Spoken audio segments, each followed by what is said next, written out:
All right, so I'm Ashley, the founder of Elemental Growth, and I actually wrote this book that's called Be the Change, Your Guide to Elemental Growth, after starting off these seasonal group coaching programs. What was happening is I found that after moving province to province and even into the States and doing some backpacking in South America, that there were some common denominators I was using in my life that a lot of other people had disconnected from. And most of all, it being nature and using nature's natural cycles and the seasons and the moon cycles and even the sun cycle being a huge part in my own success with my health and with making money and making a profitable coaching business. So this is all about winter resolutions. This is what I found was going to be like the main topic of winter. So let's dive in. Here's a quote that I used in my book, and it's, "Winter is a season of recovery and preparation." That's from Paul Theox.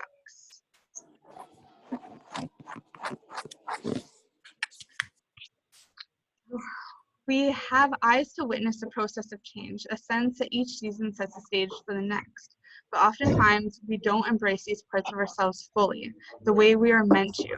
Each season has a unique message for every living creature in nature. Each season draws attention to our individual needs. We may grow and evolve as we're meant to. Winter is governed by the element of earth, which symbolizes our inner worldliness. Winter grounds us in reality so that we can create the foundation we need to step into life and the life that we desire. Most of the year, we live in harmony with nature and witness its beautiful elements and the changes that come from it. However, during the winter, we often have a tendency to completely disconnect from nature, especially in current society where we have an array of choices before us, such as staying indoors and indulging in indoor activities instead of venturing outdoors. We don't have to go outdoors if we don't want to. We can stay up all hours of the night. We can play on our phones, Netflix, regardless of how many hours of sunlight we get in a day. On January 1st, we celebrate New Year's. We share our goals and intentions for the new year ahead with excitement and enthusiasm. Some of the most common goals and resolutions are things like quitting smoking, getting out of debt, starting a diet or fitness routine, and finally sticking to it. But often we fail within the first month. So often, like it's crazy. I think the stat that I posted earlier today was 86%, or no, it wasn't. It's 95% of people fail. So only 5 to 8% actually achieve their New Year's resolutions, which with my protocol will really boost that up. And as the years go by and you start integrating elemental growth protocol into your life, you'll really see a difference all around with your health and your finances. Which of course, coming down to it also leads to a bigger impact in the world and the people that you love. So while I don't encourage you to view failure as a bad thing, it can be disappointing and sometimes cripple our growth, which is why we want to bring those odds up and show other people that it's possible. It doesn't have to be difficult. You can integrate change and you can set resolutions and really stick to them with actual structure in line and actually being aligned with nature itself. So as I said, this is based off my book, Be the Change. So some of this PowerPoint is using my book as reference. So in this chapter, I'll show you the elemental growth protocol for winter resolutions because I want to see you achieve your individual goals this year. So let's talk for a minute. What are your intentions for 2020? Either of your girls want to share? I'll let Bahira go first if she wants because I was already talking. What are your goals, Bahira? I'm sorry? What are your goals for 2020? Well, a lot of the things that you mentioned, like I have a lot of goals, like to grow my business and to start a diet and to be more to provide more support for my children and help them to achieve their goals. Yeah, love that. Yeah.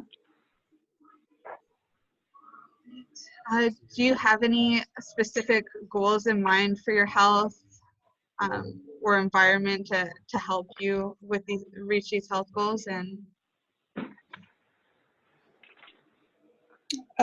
For my health. yeah, you said you had some diet goals. So, is there a specific vision that you have for increasing your health and maybe a specific diet that you're looking into, something, a shape or anything that you see yourself a year from now? How is it that you actually want to feel and see yourself? Yeah, so actually I need to lose weight. So I need to be more active, like more physical activities, and start eating healthy more than like avoiding sugar and trying to eat more vegetables and than I used to do before. Yeah, okay, perfect. So after this, I am going to share with you guys the winter food guide. We'll get to that in this webinar, but then I'm going to share it in the group as a PDF too. That'll give you some recipes to start with that are really winter, and then a shopping list of all of the best winter foods to get into your system this time of year. And I do this seasonally, so you'll get another one in spring and in summer and in fall. Ashley? Yes. When you, like, this is beautiful because it reminds me of, like,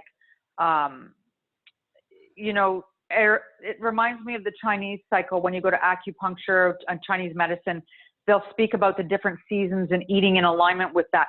What kind of philosophy do you follow in putting together that food guide?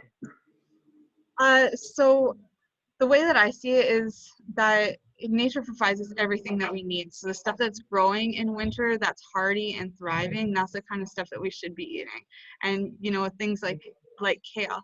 Yeah, you can have summer kale or anything like that, but what actually tastes better in the summer is the lettuce and some of those microgreens. In the fall, that's when kale tastes the best.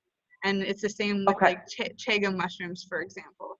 They grow on trees all year long, but the best time to harvest is actually in the winter. And that's when it's the best time for you to boost your immune system at the same time. Oh, That's chaga mushrooms. And do they give adrenal support as well? Yeah, and so it is a tonic herb. You can use it all the time, and it's actually one of the best ones for reducing radiation in us. So if you're using your cell phone all the time or have the computer on, anything like that, that's all giving off radiation waves, and chaga is one of the best ones that you can use to reduce that and actually help cleanse it out of you. Ashley, I just love that you just said that, because I just went for a mammogram 2 weeks ago and I felt so sick that night. I couldn't even sleep. It was really gross. And it's like a small amount of radiation, but they did so many x-rays, and I didn't know chaga could do that. Yeah, it's really good for that. They're actually starting to combine it with radiation and chemotherapy as part of their technique because of how successful it's been in studies. Wow. I'm writing this down now. Chaga. Yeah. Okay. Yeah, so you'll find that and a few others in the guide that I'll post after this. One final question, please, Ashley. Yes. I'm noticing that your elemental growth group online, it's open to the public. Are you going to change the settings so that when we're in that group, my whole Facebook doesn't see what I've posted? Yeah, so how I do that is that I actually have a seasonal group that I open each season. So anybody who's doing the group coaching programs with me will have more of a private group. However, I think now that I've revamped everything this year, I may change that so that I have a private group and all of anybody who's taken my group coaching can be a part of that. Again, it will be closed group, but I just haven't decided if I'm going to reopen one of my archived ones and do it seasonally, or if I am going to start a brand new closed group and continue it, just adding in members each season, which I think is probably going to be a better way to go. I just haven't 100% settled on that decision yet. Okay, cool. Too much Scorpio in my chart. Yeah. Does that answer your question though? It does. Thank you. Okay. All right. So winter solstice, we just celebrated that on Saturday, actually. So traditionally, the winter solstice was celebrated as a rebirth of the sun, meaning that longer days are coming, which is a beautiful thing, you know, especially for anybody who does suffer with SADS or a seasonal depression disorder. So what would happen is that people would keep the fire going for 12 days and to light up the sun. Each year's fire was lit with the log from the previous year, so this is actually known as the Yule log. Around the world, people share food, sing, dance, play instruments to celebrate. Hot baths and yoga are also a tradition to many. And of course, being in North America, this is Christmas Eve, and then there's Christmas that's celebrated in Catholic religion as well. So today we celebrate Christmas with our loved ones, as well as sharing gifts and food. Then 1 week later, we celebrate the new year by staying up late and setting our intentions for 2020 or the year ahead. This may vary depending on your culture and individual traditions. So take a minute to just think about your own traditions and what you're actually up to today in this time of year. Think about where are these traditions rooted and do they serve you today? Are they leading to happiness and joy, or maybe there's a blockage or something there that you really should be digging into to make this a festive time for yourself. How do you girls feel with that? Do you want to dig in a little bit, or should we just move to the next? I'm okay with moving because you're on a time schedule as well and we started late. Yeah, okay. Yeah, there's definitely stuff with more value. Both of you guys are coming here to be a little bit healthier this year. So maybe we'll take a little bit more time when we get to those ones. Okay, so nature teaches us how to take what works and build from there. Things in nature can seem complex, but directly responsible for our activities. Nature's cycles present us with a process that enhances our elemental growth. Winter solstice is a perfect time for planting seeds, germinating thoughts and feelings and beliefs that will grow as you do. It's time to renew your values so that you can change, transform, and create the reality you desire. So let's think of 1 to 3 rituals that you want to include in 2020 and contemplate 1 to 3 patterns, behaviors, and habits that you want to release. So you can kind of think about it as those coloring books where you're matching things up. You have the picture and then you have the word, and you're supposed to drag the picture to the word. We're going to take 3 rituals that you want to include, and that could be fitness, that could be consuming more superfoods throughout your day to crowd out some of the unhealthy foods. Whatever these kind of rituals are, let's take a piece of paper and write out 3 that you want to include into your day and 3 habits that aren't serving you. And so you're going to write the ones that you want on one side, the ones that you don't want on the other, and we're going to cross them out. What we're going to do is we're going to take the rituals that aren't serving you, scratch them out, and replace it with the ones that are, so that it's like when you get triggered by something that's not working, or you realize, oh wait, that was a no-no, that was a bad, you have something to overlap. Whenever we're releasing, we want to bring in something new. Otherwise, that space is going to be filled up with something else that might not be serving you, or might just be an idea from a friend or somebody else at a time when you're open to it. That again, it may not actually be direct for you. You could have done something that's serving you more, something that is more aligned to you. So, am I clear on that? Would anybody like to share some? That was actually really, I love the last part that you did in terms of like replacing one with the other, because when I actually wrote them down before you said that, I was like, oh, that really does make sense in terms of what I've written down. Yeah, absolutely. And it's nice to bring that awareness when it's all on one piece of paper. It's almost like opening up your brain so you can actually see it, and see some of these areas where maybe you've had this ongoing pattern for year after year after year, something that's stopping you or from moving forward. And eventually, like, you can just take a pen and just scratch it out and say no more, Mhm. It's not always that simple, but it definitely does make an impact to do it. Yeah, because there's a direct correlation. Like I could seriously see like one, instead of that drains, that adds. That doesn't take away, that adds. And it was like, it was really cool. Thank you for that. So moon cycles are another great way to really start releasing and adding in new. So if you guys want to, actually, you don't have to take out your calendars now. I'll actually post the 2020 moon cycles again in the Facebook group, so you guys will be able to find that. And I might already actually have one on my website, but it doesn't matter. It's probably easier for you guys to get it from the unit section anyway, so I'll put it there. And then you just want to take all the moon cycles and actually put them into your Google Calendar. It's an amazing tool to actually remember and bring awareness to, okay, this is the time of month to really sit down and say, these are some things that I want to release. And on the new moon, these are some things that you want to add into your life. It just breaks up the month and it adds a little bit of ease to these things that normally would overwhelm us or pile on to become something overwhelming. So in the elemental growth protocol, I mainly focus on the full and new moon.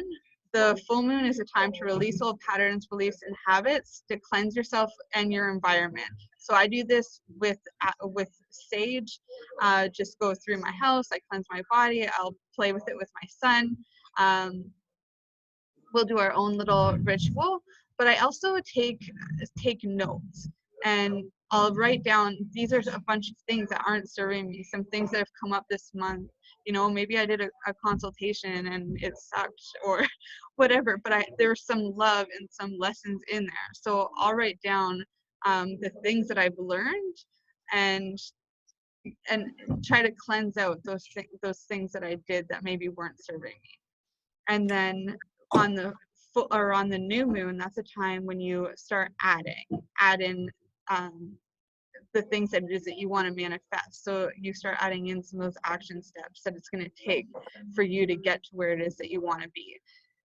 For this time of the month, what I actually do is I'll take this is the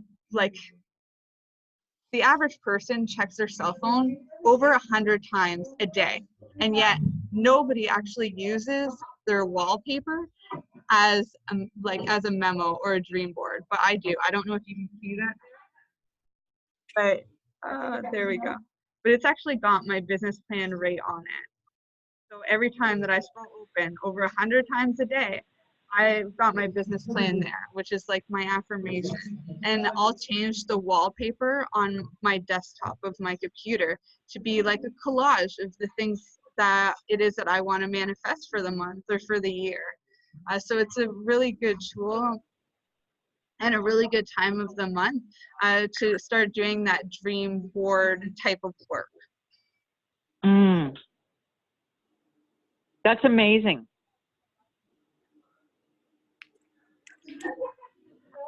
Yeah, so it's, again, just a good way to structure your goals, get them in order, and really get down all of those action steps that it is that you want to take. The more that you're putting awareness and putting your energy into those types of things, the faster and more effectively they're going to start manifesting in your life.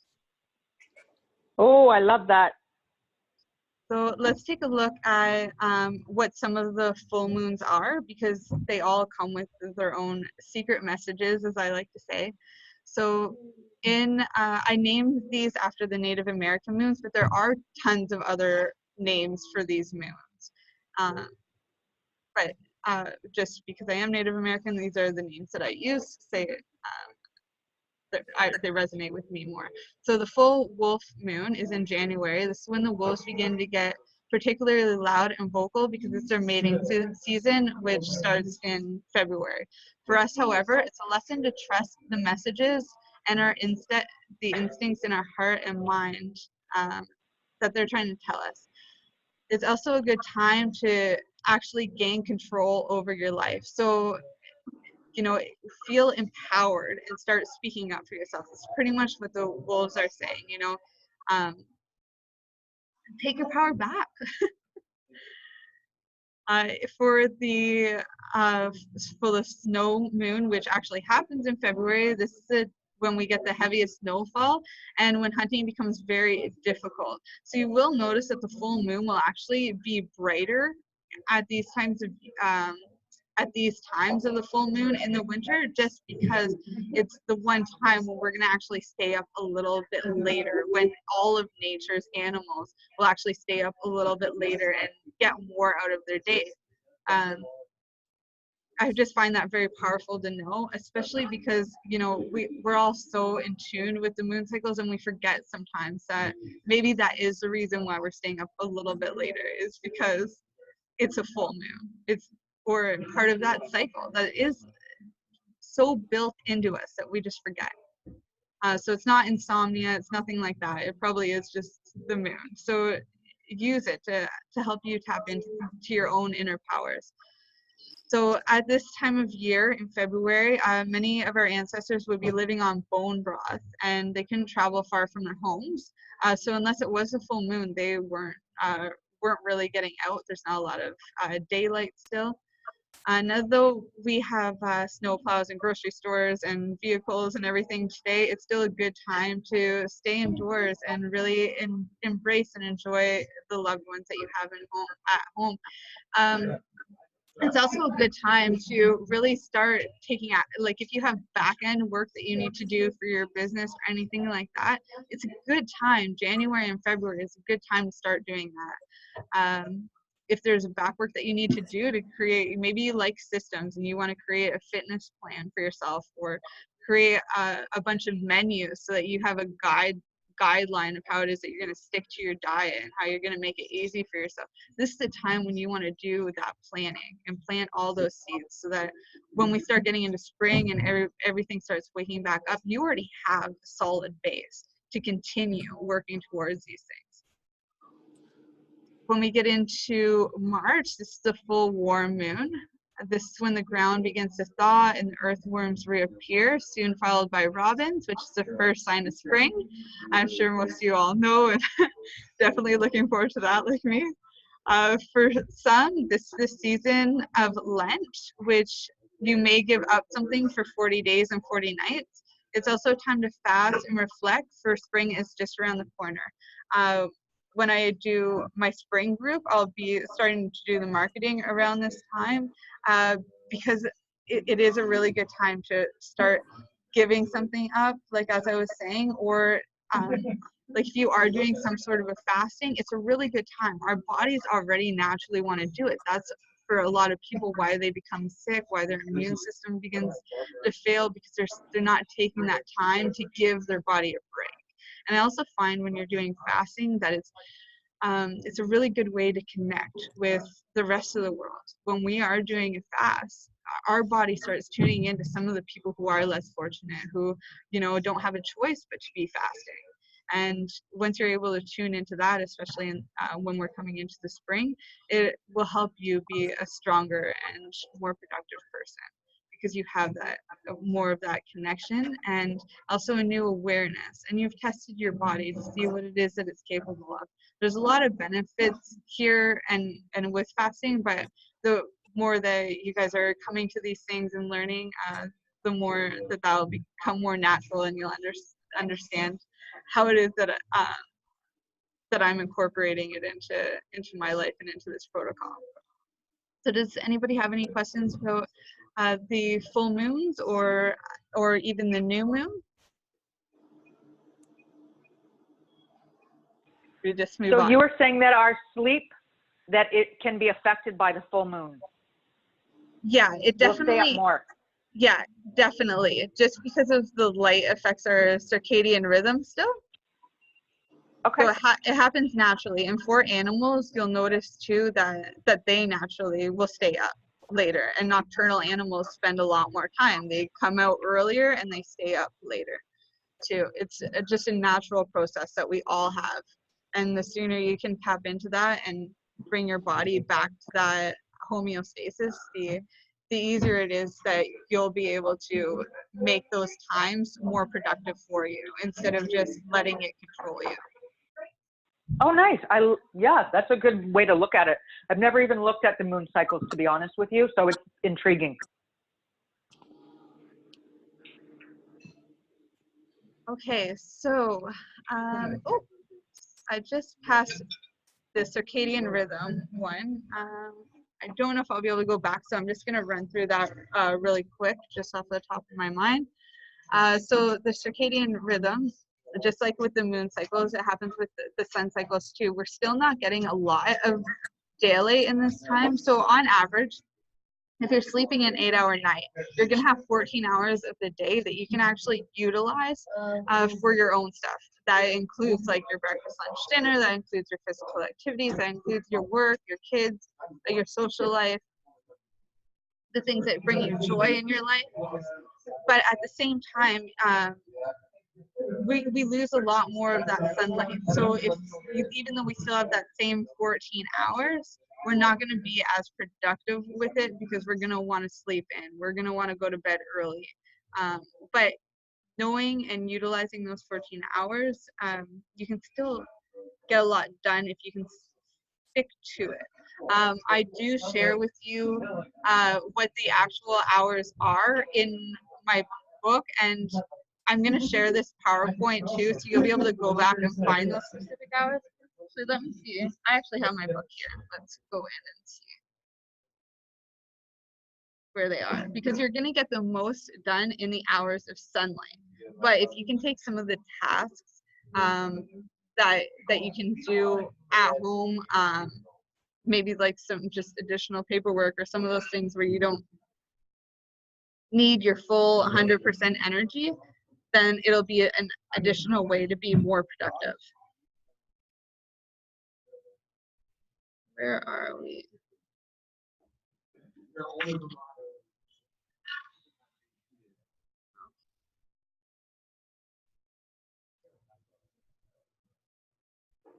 So January, the daylight's going to be between 8 a.m. and 5 p.m.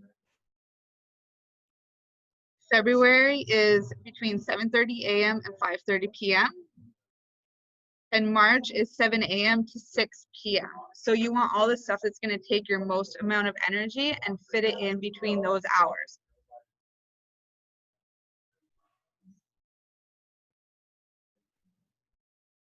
That's the way you'll definitely be most productive, because you're already going to have natural energy flowing through you, which we get from sunlight. Okay, let's get into the food guide and recipes. This seems to be one of the major reasons why you guys joined me today. So having spent the first quarter of my life in the hospitality and tourism industry, followed by graduating from the world's largest nutrition school, IIN, I now established as a herbalist and plant-based alternatives expert. You can see how being a healthy foodie developed naturally. So even though I'm reading that, it's like it doesn't, as I said, a lot of the stuff came from my book, so it's been edited by people. But like, that is a true fact. I am a herbalist. I am established as a plant-based natural alternatives expert. But the real thing here that's helped me is that being in the hospitality and tourism industry for a decade, in that time, I spent a lot of time talking with chefs, memorizing menus, working in unhealthy restaurants, working in healthy restaurants, and high class and low class.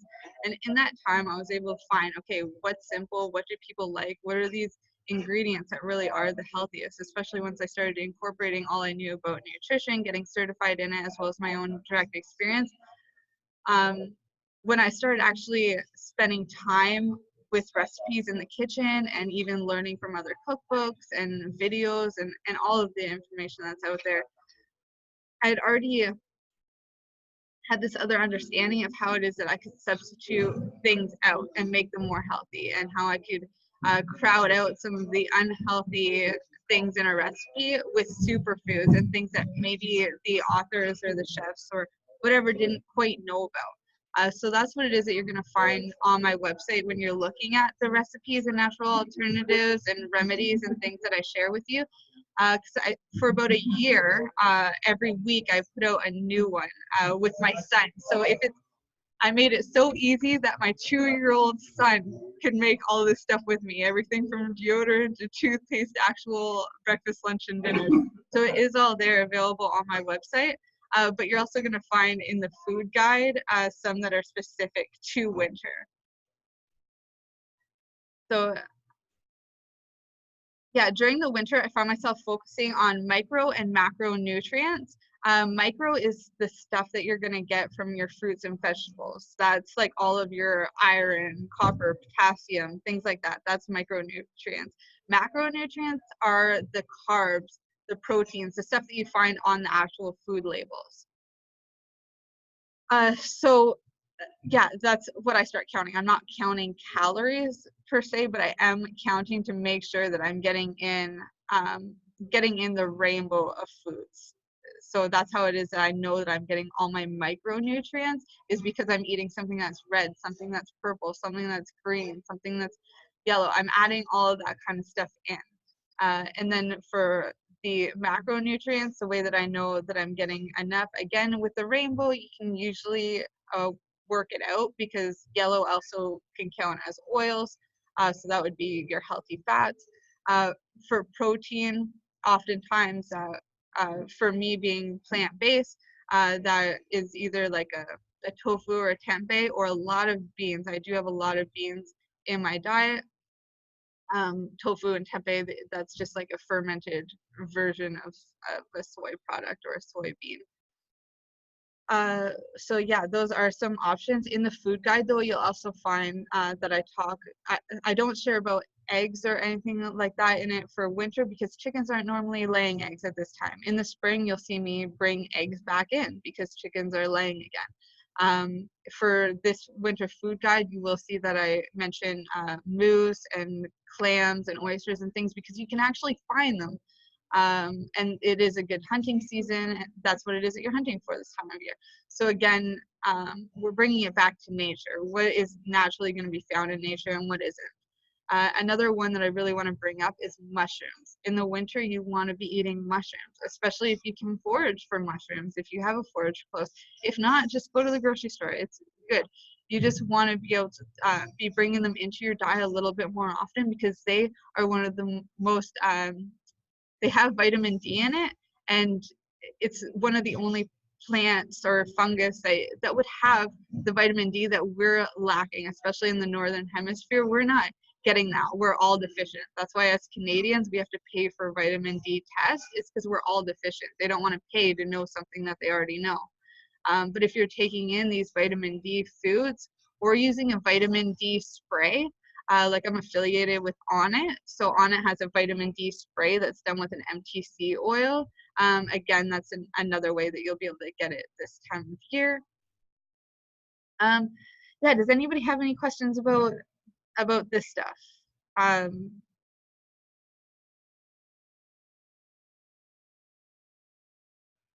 I guess I'll continue on then. Yeah, I just have a comment. Yes.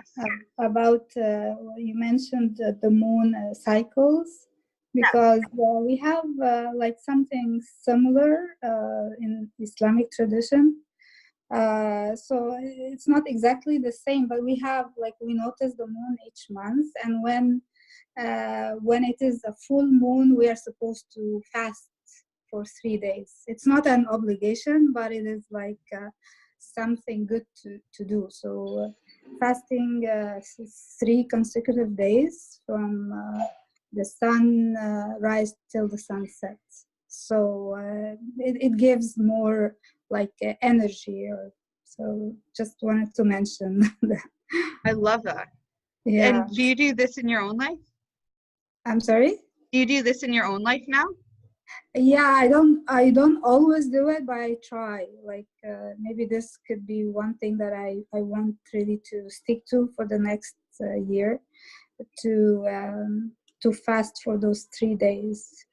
And also we fast for a complete month, and it is also related to the moon. So we notice the moon when it starts appearing for the month of Ramadan. We start our fasting, and then until the next month. So it's related also to the moon and how it affect. Maybe there is as you say, that there is a kind of relationship between our health and the moon cycles. I don't know. I didn't go through it in details, but I know it. Like we do that. We used to do it. Yeah. Yeah, and thank you so much for sharing that. I love Ramadan. I haven't celebrated it, but I know many people who do, and maybe this year's the year that I get in on it with you guys. But this is really interesting too, the 3-day fast. I haven't heard that one yet. So maybe that's even how I include it too. I love experimenting with these things and seeing what works and what doesn't work. So thank you so much for sharing. Well, you're welcome. So yeah, let's talk about some ways that you guys can start like tracking your micro and macronutrients. There's a couple apps you can get on your phone. One of them is My Fitness Pal, which for some smartphones it's already on there. You don't even have to download it. There's also Fitbit and Chronometer. So these are just health apps that are available for both iPhone and Android.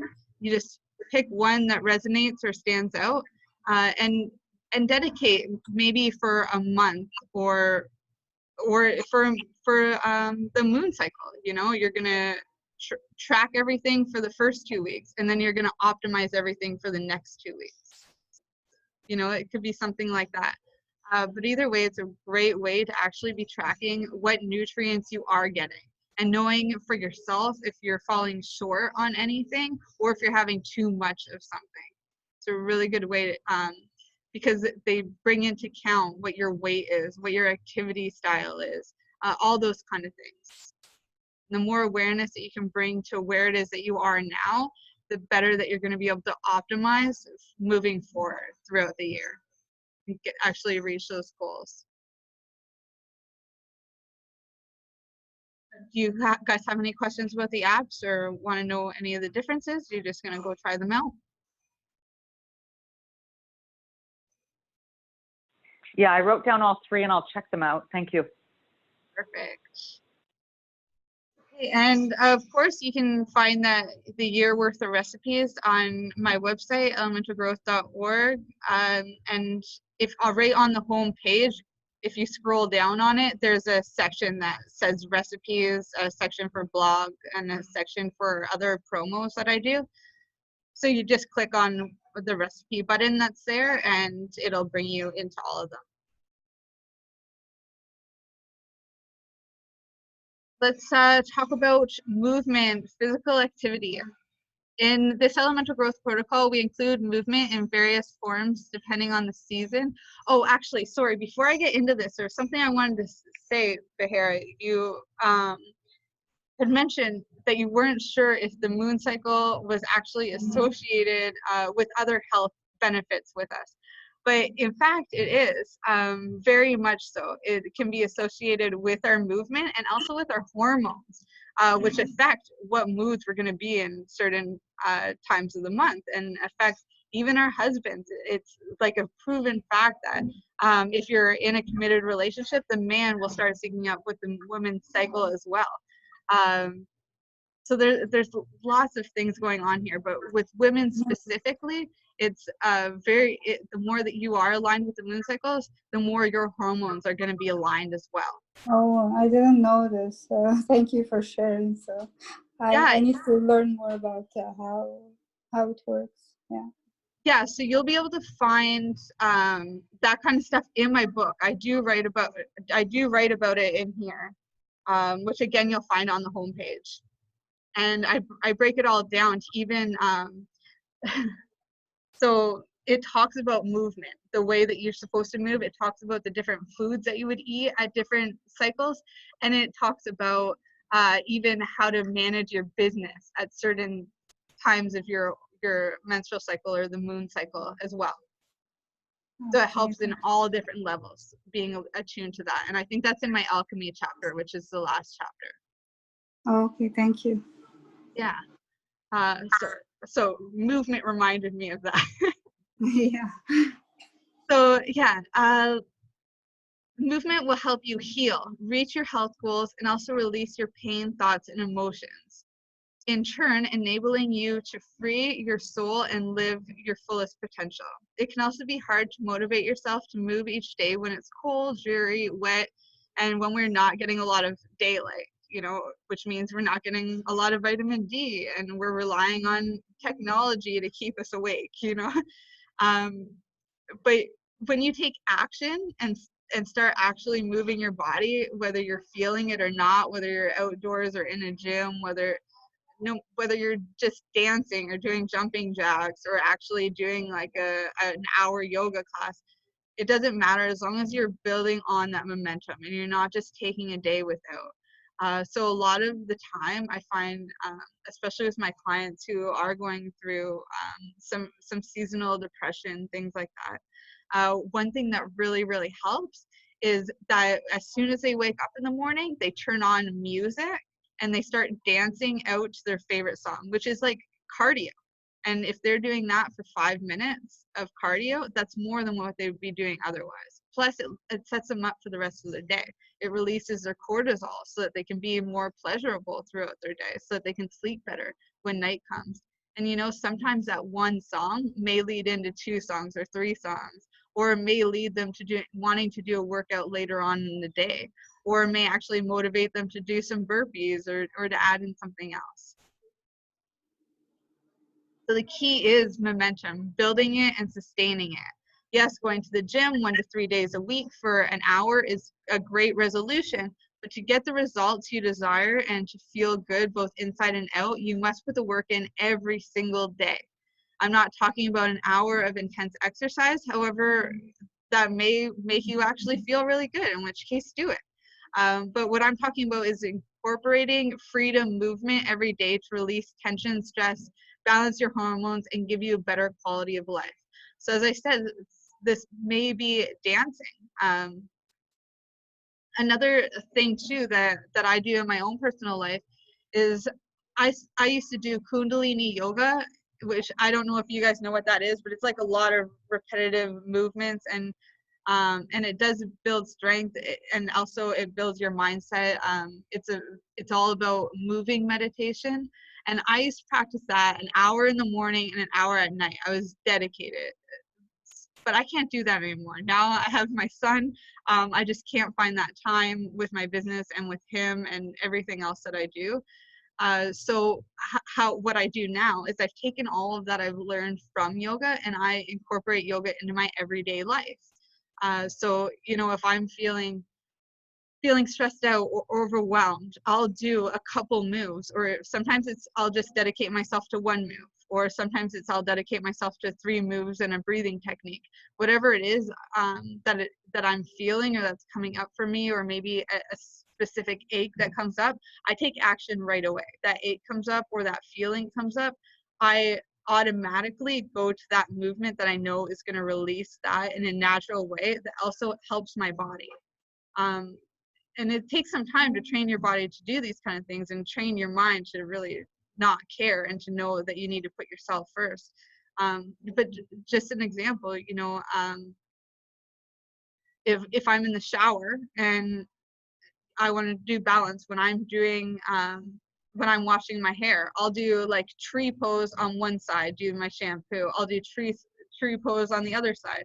And that's practicing my balance so I can have more balance throughout my day. If I'm feeling really stressed out, I'll start doing breath of fire, or I'll do lion's breath. Like if my son and I are arguing about something, sometimes I'll just break down and like do fire breath, which I don't know, or not fire breath, lion's pose, which is like hilarious. It's like, you know, and he just starts laughing and I start laughing, and it's better. And it, yeah, so I'm not saying you guys have to do exactly that, but you know, maybe you're feeling really tense in your lower back or something like that.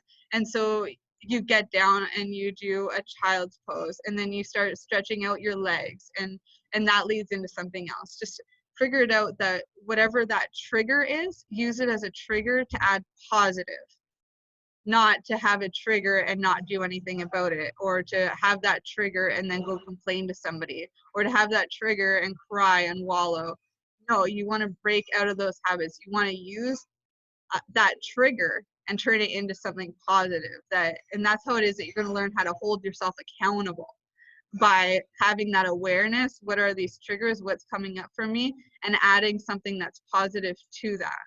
And if your goals for this new year are to be more active and to be more physically fit, then this is a great way to start. How can you add physical activity into your everyday life so that there's momentum there? So that it doesn't have to be, you have to drag your ass to the gym every day.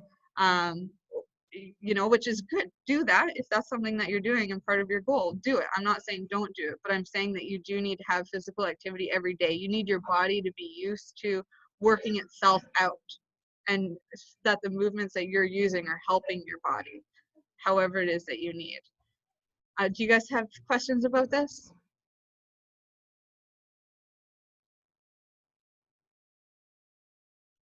You're good?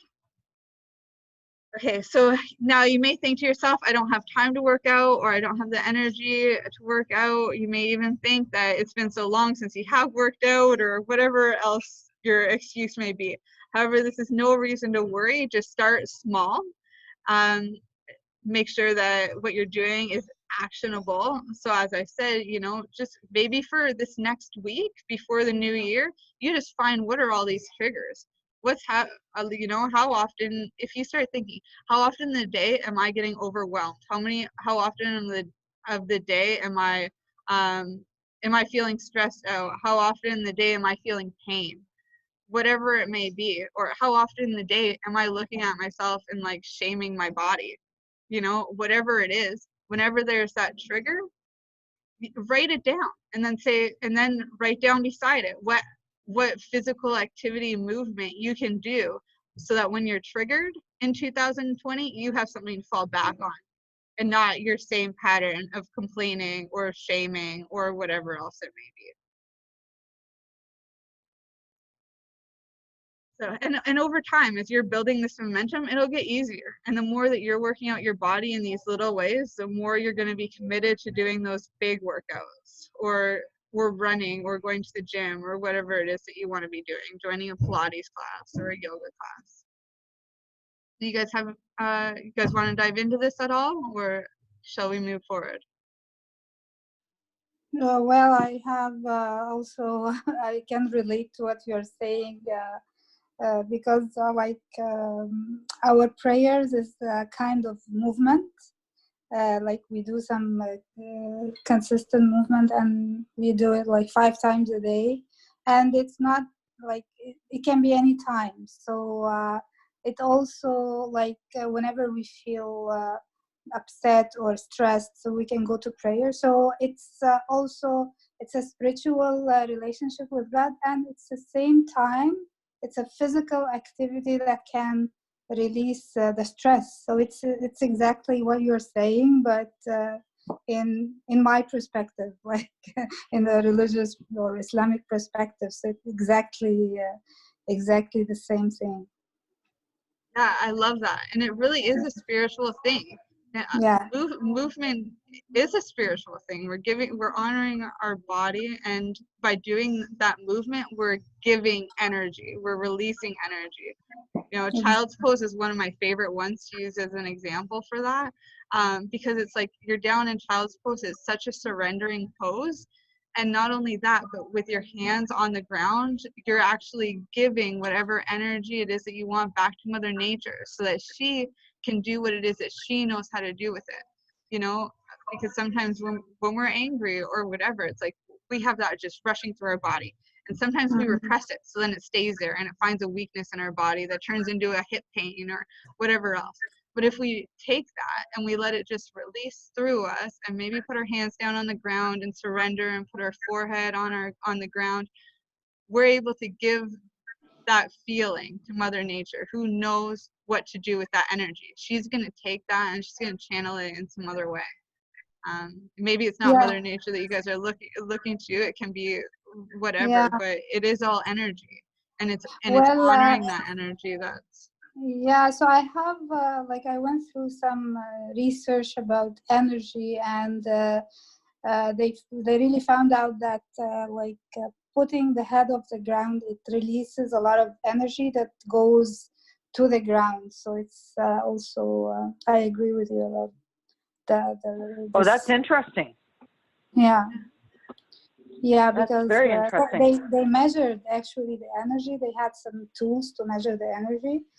So they found out that whenever you put, it's like as if you are having a kind of static energy, and when you put stick it to the ground, it goes to the ground. So that's why that's one of the reasons you feel more comfortable after doing this. I love that. Thanks for sharing. I'm glad that you've done the studies. Thank you. So there is a scientist, he's an Egyptian scientist who established a kind of science that is related to energy, and he found out there is lots of shapes or a relationship between some locations and the energy in the body. So this is one of the conclusions he did, and also he related also the location, when you are in some specific location, maybe you will feel better energy than another building or another location. So it could be related also to the architecture, so the design of the space you are living in, it affects our energy. I have a friend who also finished her PhD in the relationship between the architecture and psychology. So one of her mission is to improve the architecture, because there is a direct relationship between the psychology of the humans and the architecture and the colors and the design of the space they are living in. So just wanted to share. I love that. Well, you see it in churches and things like that too, right? That it just feels different. And it may be the people that are in there, but you can walk into that place when it's empty, and it's just literally the shape and the space, how energy is moving around, like feng shui, or similar to that, right? Yes. The way the energy is flowing through the room. Exactly. It's beautiful. I've definitely taken note of that. I'm going to go find this scientist. That was super fascinating. And I was wondering, Bahira, if you're in the group and you remember the name of the scientist, I would love to read on his work. I can share with you his information after the session. His name is Dr. Ibrahim Karim. And Ibrahim Karim, I think he lives in Canada. He moved to Canada. Yeah, he lived in Montreal, but he's originally from Egypt. So he's an Egyptian architect. I personally, I worked with him for some time in Egypt. And my friend, she's also Egyptian. She's living in England right now. and she's teaching architecture in different institutions, but she has her own method of teaching, and she actually inspired me to start painting. I recently started painting because she told me this it has an effect on like the psychology, and it can release a kind of the energy, like if you have. So this is also another way, like to paint. It can release a kind of energy because it will make you feel better, painting or listening to music or whatever. So it can be also another ways that we can make us feel more comfortable. Yeah, that's beautiful. Yeah. Yeah, so can you paste that or post that like right in our group on the main page? Yes, Here? yes, yeah, Perfect. sure, yeah. All right, so let's take a look at what you have already. You have a body that is capable of so much more than you give it credit for. You have music readily available through various mediums such as smartphone, radio, your laptop, and you have furniture like a chair, a bed, a couch, the walls, you know, so really there's no excuse not to be working out. You have everything you need and more, because the only thing you actually need is your body and some motivation, which you have to feed to yourself too, you know. Now let's contemplate your rituals and habits. There is a better chance that you will stick to a new habit if you tie it to something you already have to do every day. This may be taking a morning shower, brushing your teeth, drinking your morning coffee, or a habit that you want to break, like quitting smoking or yelling out of frustration. Choose a movement you like, one that will motivate you and inspire you to show up for yourself. It may be in some form of dance, yoga, Pilates, or HIIT workouts that include crunches and cardio. Maybe you like variety and you want to designate each day to something different. There's no right or wrong answer here. All you need to do is take action and get started and maintain the momentum to show up for yourself every day. Some of my favorite resources for you guys are the Yoga for Real Life by Maya Fines. She has this video series that is, I think it's $100 on Amazon. But it's called The Journey Through the Chakras, and it's 7 one-hour videos. So you can literally do one hour each day, and it's the chakra journey. So it's like root chakra on Monday and then crown chakra on Sunday. I did that for many years of my life. I love yoga. I love yoga by Maya Fines. She's incredible. Another one is the On It Academy. I am affiliated with them, so you can find them on my website and along like the ads panel where I do post that kind of stuff. And so in their academy, not only do they have a bunch of free tutorial videos, they're all very simple, quick, easy to follow. And there's also a lot of motivational content, a lot of health content. Like they share some of the best health blogs that are out there, and they're all science-based. They're all from professional athletes. It's just a really incredible source. And then there's another one that I recommend quite often, and it's called the 7-Minute Workout app. And you can find that on iTunes or Google Play. And literally, if you're somebody who doesn't know where to start with working out, and that's a really good place to start. Or if you have those friends that's just like comes up with every excuse, this is what you want to recommend to them. It's literally 7 minutes. There's no way that you can't do it.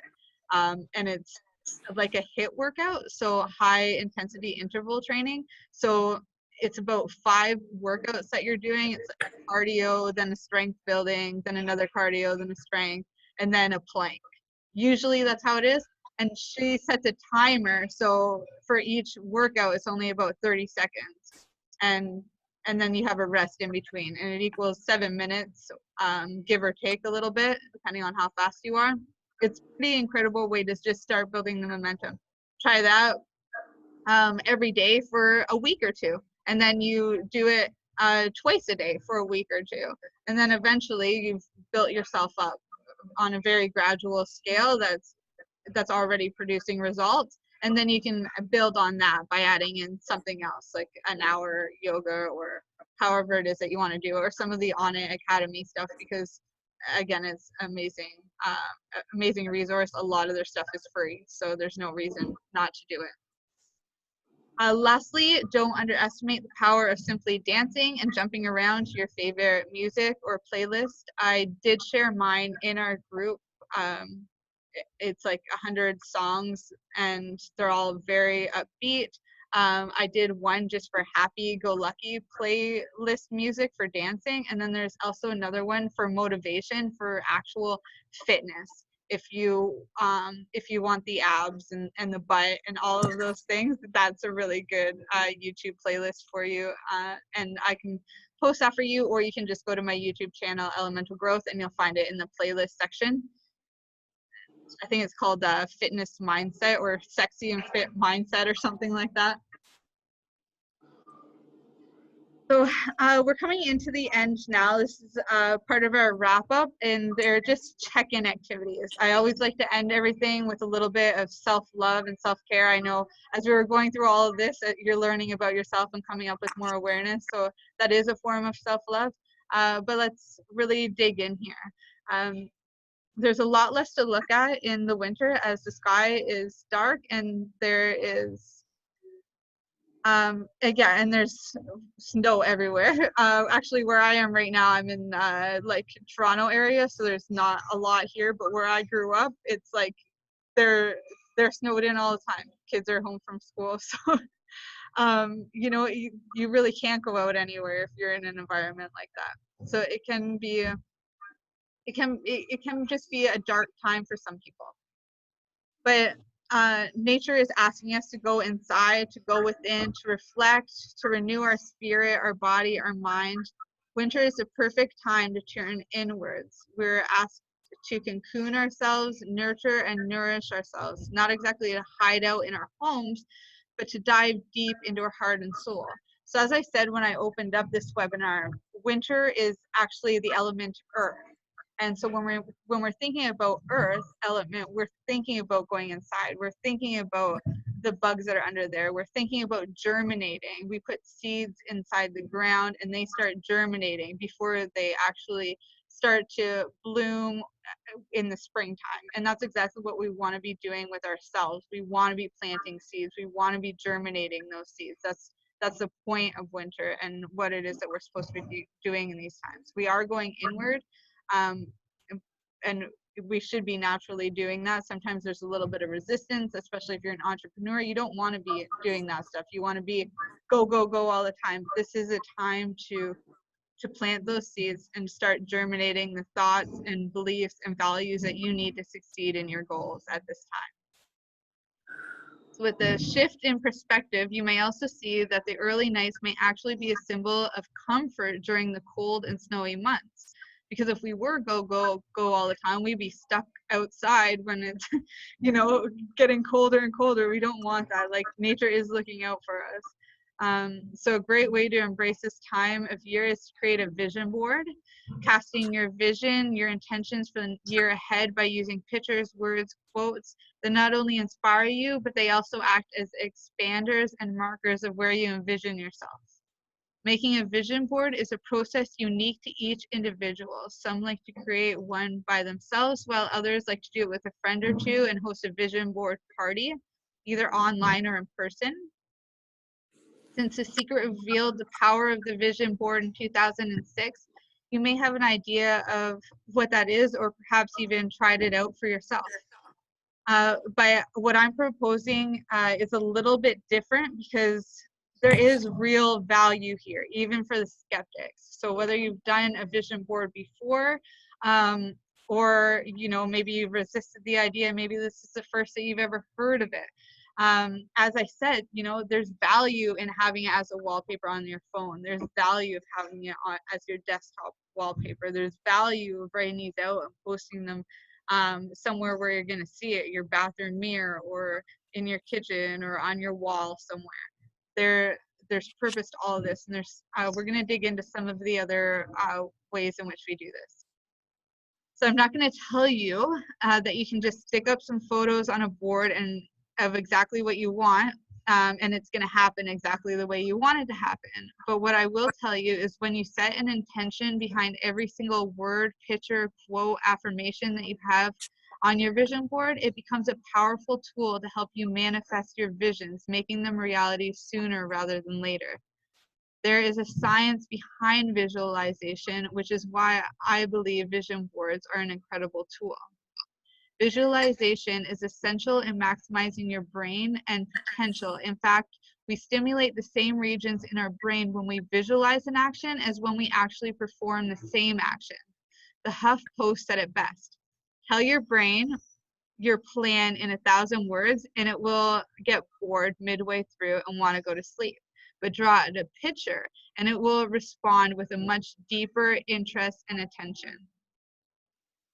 When we make vision boards, we do not only draw a picture, but remind ourselves to practice visualization, which then helps us to prepare you for the changes you're choosing to make. So, like we see this all the time with people who are yo-yo dieting. They do really, really well on the diet, and then all of a sudden they gain all the weight back, or sometimes they gain the weight back and even more. It's because we haven't prepared your body for these changes. But when you're doing visualization techniques along with diet and exercise and things, there's a lot better chance that you're going to maintain that because you're preparing your body. Does that make sense, you guys? Yes, sure. Yeah, I completely agree with you. Yeah, I think it's. Yeah, I'm going to cut out a picture. Sorry. Sorry. Yeah. When we get obsessed with something enough, it's never enough.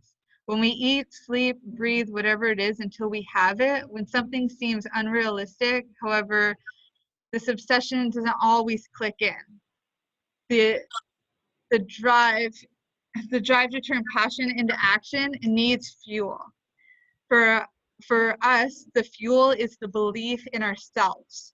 And we're going to get more fuel and more belief by doing this visualization work, which we'll get from dream boards and some of these other activities that I'm going to bring up soon. So our ability to make our visions our reality are a surefire way to generate enough self-belief and self-confidence to practice visualization with intent and purpose. You can generate belief in other ways too. Try one or more of these and let us know how it works for you by tagging elemental growth. So it would just be hashtag elemental growth, or you can always just tag me specifically. And that way I can find you and help support you on your own journey. So one way that I like to do this is to change your login passwords to an affirmation, like I am fit and fabulous, or fear to excitement, or I love my life, or whatever it is that your goal is. You know, I'm so happy and grateful. I just lost, 20 pounds, 50 pounds, whatever it is. It can be, I am, yeah, the I am fit and fabulous. That might be a good one for both of you guys. It's definitely one that helped me, and it's fun, but think about how many times you're typing in a password in a day. It may as well be an affirmation, right? And then especially like, on your phone too, as I was saying, with the wallpapers, it's another really good one. You can draw or paint your dreams and frame them for your wall. Create a digital collage and set it as your wallpaper. So you can do that through Canva. Some easy tools for this are Canva, Design Bold. There's one that's called Easel. What's another one here? Over. There's Pinterest. There are tons more too. I just can't think of them right now. Those are the ones I have written though. So there are ones that I know for sure work. You can record a meditation of your goals and listen to them while visualizing yourself already being there, successful and grateful. Again, the phone is a good tool for this because there is a voice recorder. And when we hear our affirmations from our own voice, they instill in us a lot faster and a lot deeper. as well than hearing a guided meditation from somebody else. When we're talking to ourselves, it creates a bigger impact. So like, let's say you have a bunch of affirmations that you read out every single day, and you've perfected them and you know exactly what they are. Maybe now is a good time to start recording those, and listening to them back as you visualize. So now you're stepping it up a notch and listening to your affirmations and visualizing yourself actually stepping into them. And you can even have it on repeat. Like, let's just say that some of your affirmations, it's like the same one. I am happy, I am healthy. You know, I'm making a bigger impact into the world. I'm so happy and grateful that I'm present with my son. And you just play that on repeat over and over again as you're literally stepping into them. And then you only have to do this for 1 to 3 minutes a day. This doesn't have to be an extensive 30-minute thing, an hour thing. This doesn't have to be any of that. It can literally be 1 to 3 minutes. And it's so powerful. Another one here is to read memoirs of others who resonate with you, and to tune into channels like Evan Carmichael on YouTube, who create videos with inspired messages from icons like Joe Rogan, Oprah Winfrey, Alan Watts, Steve Jobs, and many, many more. Like, he does Tony Robbins once. He's a really good resource, and he's a coach based here in Toronto, Canada, and he's incredible. And he does tons of these videos, a huge following. And you know, you guys may even I've done personal coaching with him as well, in collaborations. So he's an amazing person, like even in your girls positions, to just reach out to you and say, hey, I'm an entrepreneur, hey, I'm a coach, you know, how can you help me? And he might even have something available for you guys, just like that. That's what I did. I just emailed him, and he was the nicest guy. He brought me in, coached me, yeah, did an Instagram thing with me. I've done other collaborations with him, a video. So yeah, definitely check him out. And he's all about helping entrepreneurs. He goes to some of those big, huge masterminds, and instead of going in and talking with the big honcho guys, sometimes in the gurus and everything, sometimes he sits there with the entrepreneurs, the other people who are showing up that maybe didn't get into the show, just to help them. That's literally his only passion. So yeah, definitely use that as a resource, whether that's following him and just and checking out the videos that he's doing, or actually reaching out in person. What's his name again? Evan Carmichael. Oh, okay. Yeah, I never heard about him before. Yeah, he's incredible. Yeah. He's got tons of other resources too. Yeah, I'll definitely check him out. So, as a way to check in with yourself, schedule a weekly or monthly dates with yourself to track your process. So as I was saying, like, I personally in my own life, this is when I use the moon cycles. So, you know, I'm checking in with myself twice a month, every month. I'm checking in on the full moon, what is it that I want to release? I'm checking in on the new moon, what is it that I want to manifest? And I do keep a win list. I actually have one document that I keep open all the time. I started in 2013, when for the year I had 3 things that I had accomplished, 3 things that I was really proud of. Now in 2019, it's like half a page of amazing, incredible things that I'm proud of that I've done. So my reg book, it doesn't matter how little or how many you have when you start, but it's good to always just have it there.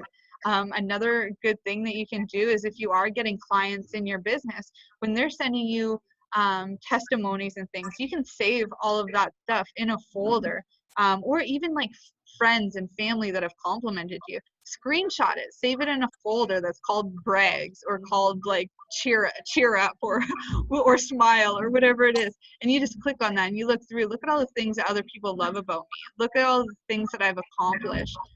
It's good to brag, and it's good to allow yourself to feel that and to enjoy that, because that's going to create some more momentum for you as well. So it's easy to boost our self-confidence and belief in ourselves when we have a list of all of our wins to remind us of how far we've come and how much we've grown.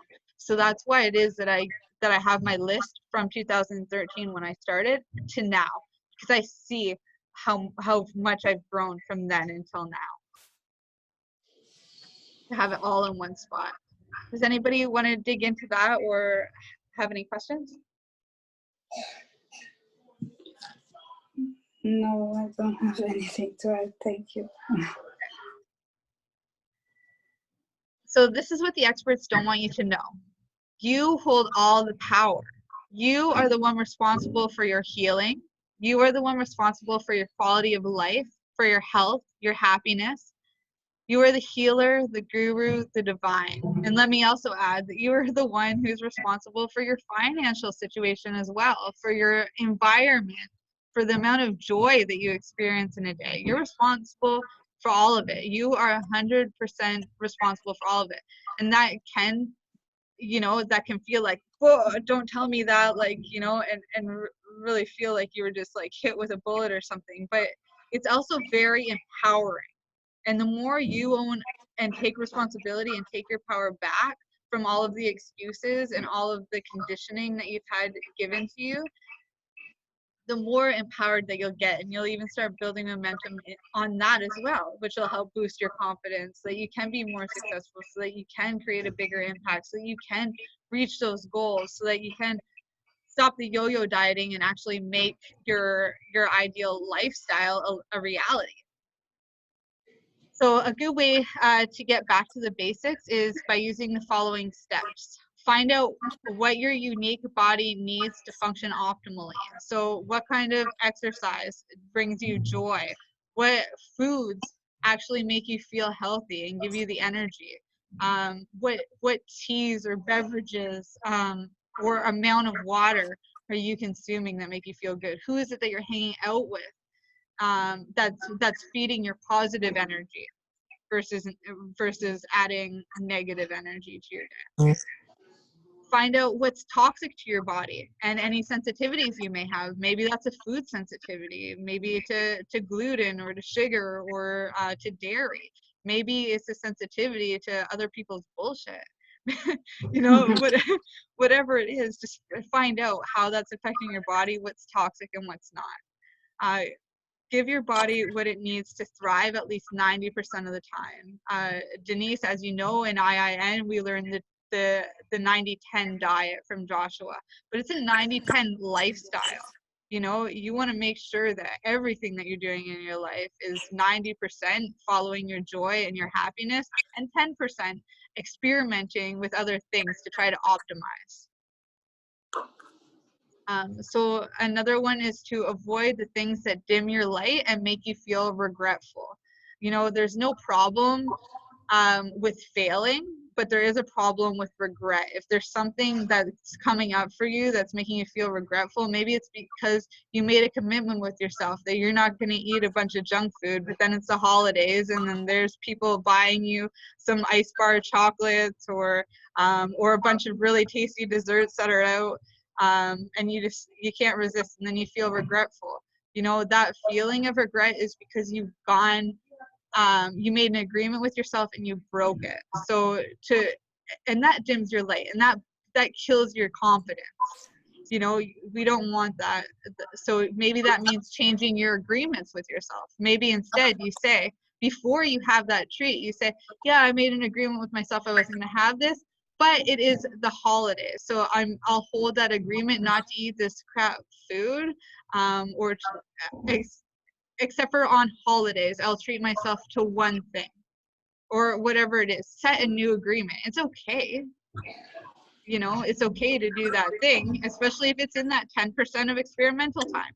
Maybe you're just experimenting. Is that dairy actually going to affect me when it's just one chocolate in a season, or whatever it is? But just make sure that your agreements are aligned so that you're not dimming your light, so that you are completely aware of the decisions and taking responsibility for the consequences in a way that isn't regretful, but instead aware, and actually boost your confidence and boost your awareness. And the last one here is to rise up and experience elemental growth. You guys want to dig in there at all?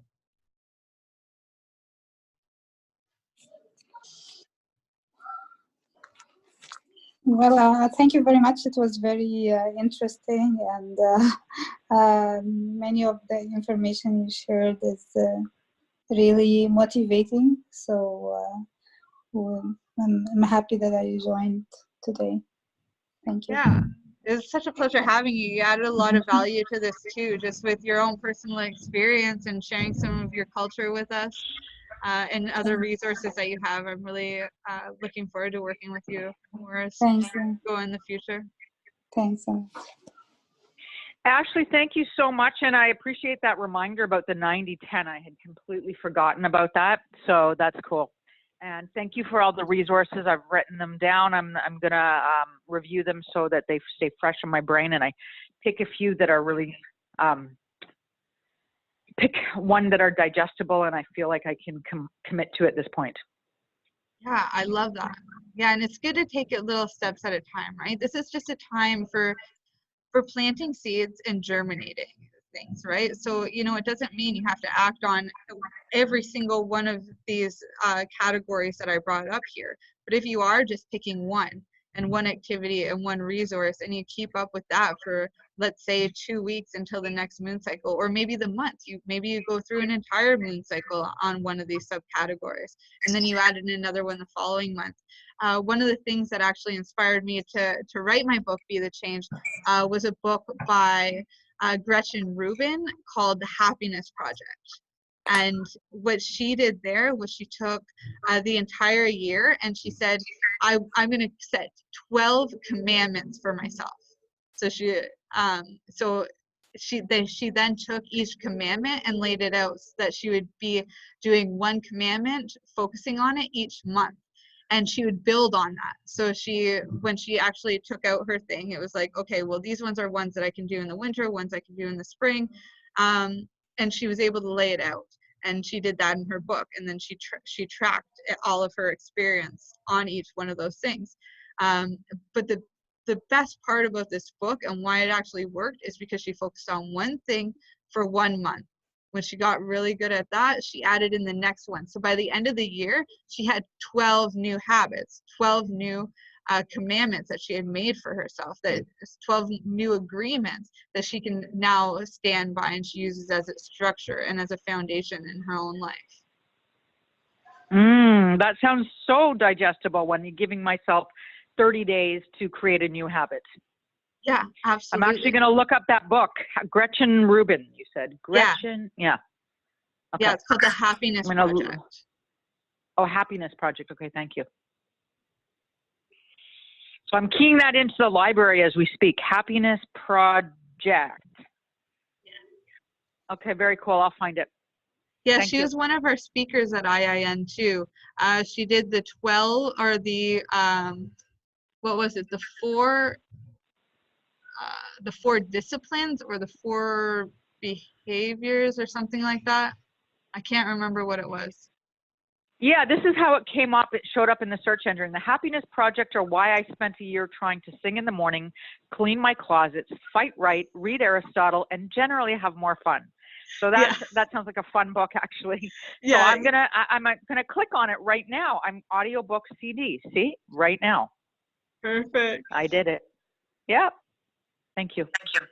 All right, you guys. So let me just tell you a little bit about some next steps that you can take. So yes, this webinar is free. I'm also going to upload